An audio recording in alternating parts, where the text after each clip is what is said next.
हाय बहनों, मैं आप लोग का उस्तान माता गीत सुनाने जा रही हूँ। मेरा चैनल लाइक शेयर सब्सक्राइब जरूर करना। उस्तानी मैया तो हई रोजई बोलउबई, उस्तानी मैया तो हई रोजई बोलउबई। पूजा बोलउबई, पाठे बोलउबई, पूजा बोलउबई, पाठे बोलउबई। उस्तानी मैया तो हई हमनियो बोलउबई, उस्तानी मैया तो हई हमनियो बोलउबई।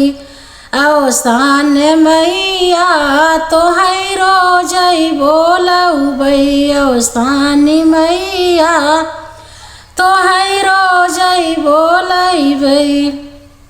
बियाहे बोलउबई, गौने बोलउबई, बियाहे बोलउबई, गौने बोलउबई।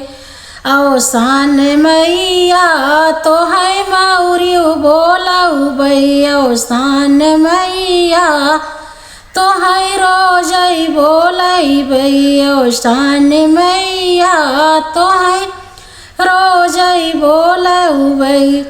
छठी बोलउबई, बरही बोलउबई, छठी बोलउबई, बरही बोलउबई। उस्तानी मैया तो हई रोजई बोलउबई, उस्तानी मैया तो हई रोजई बोलउबई।